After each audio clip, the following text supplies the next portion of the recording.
Chief Matthew, Chief of Department. Standing here with me is Chief Kip, Chief of Transit.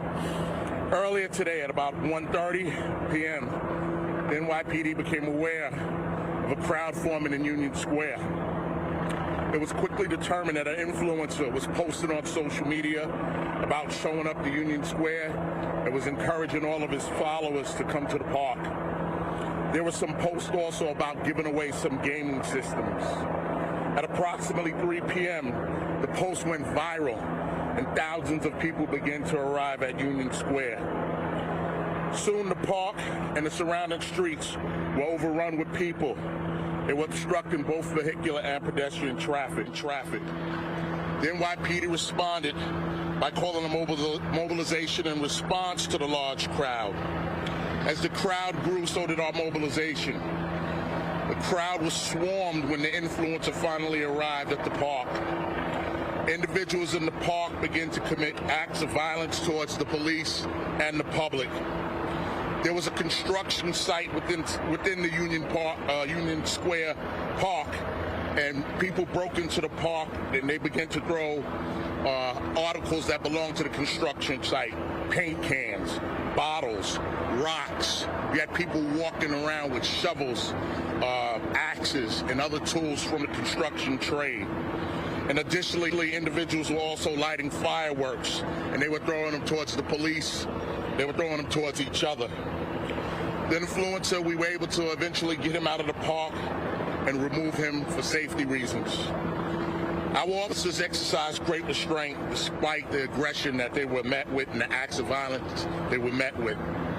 Ultimately, myself and our leadership team, working in tandem with our department attorneys, did declare this gathering an unlawful assembly. The NYPD offered multiple, and I do mean multiple, opportunities for the crowd to leave. We tried to give them a means of egress for them to exit the park and exit the streets. After numerous warnings and after being assailed, hit with rocks and bottles and other debris, we started to make arrests to clear out the park. The total number of arrests is still being tallied at this point, and we're still doing evaluations for some of our members. We did have members that sustained some injuries out here. At this time, we successfully dispersed the park, but we still have crowds mulling around Manhattan, and we have officers following them, preventing them from destroying property, looting, and other things like that.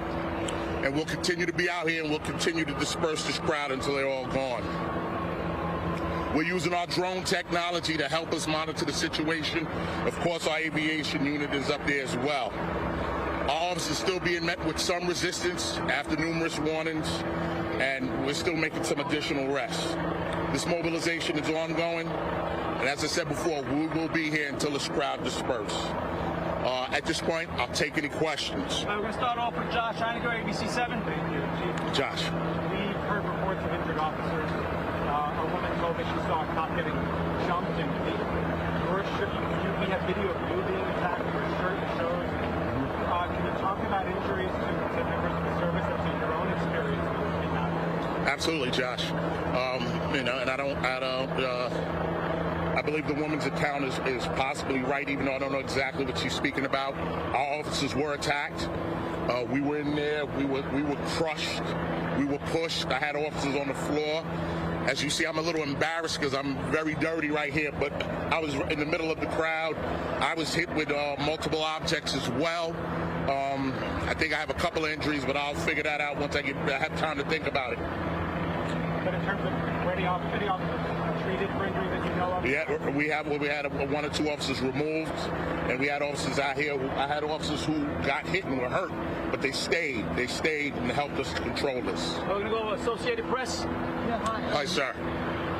I'm wondering if there is any kind of action that might be taken or could be taken against the influencer. Absolutely.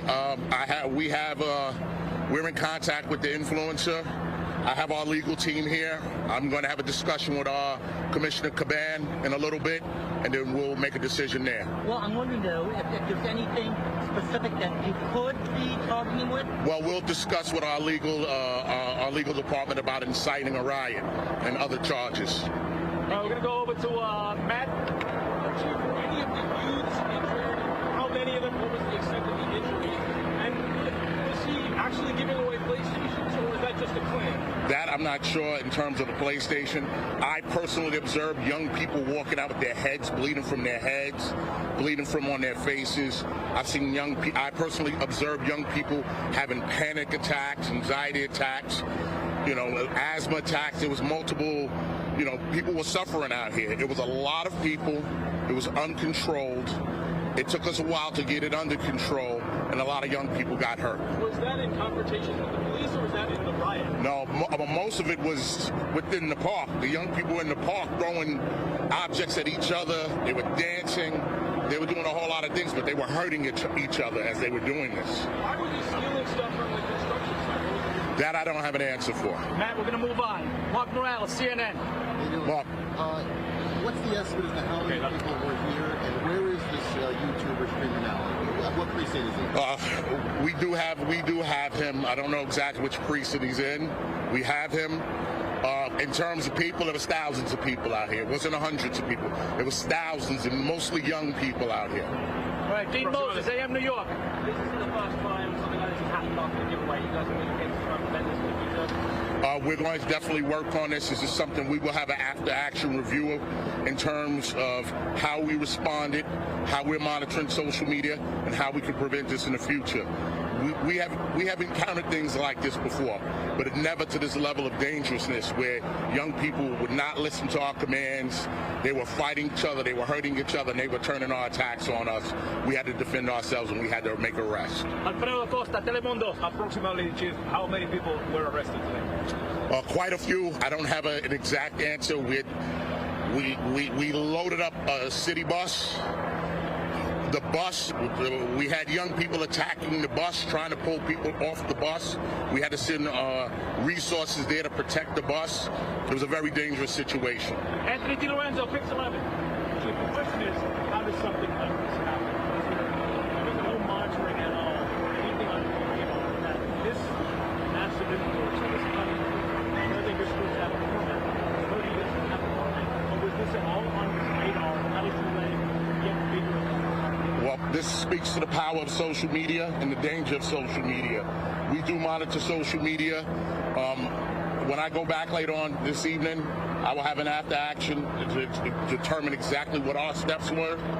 We can't allow this to happen again in the future. All right, we're going to take one more question. Joe Marino, New York Post. Chief, just to be clear, this wasn't pre-planned with the city. There was no coordination between this event producer and the department or the city. This was a totally spontaneous event that just sort of jumped off and grew and accelerated very quickly.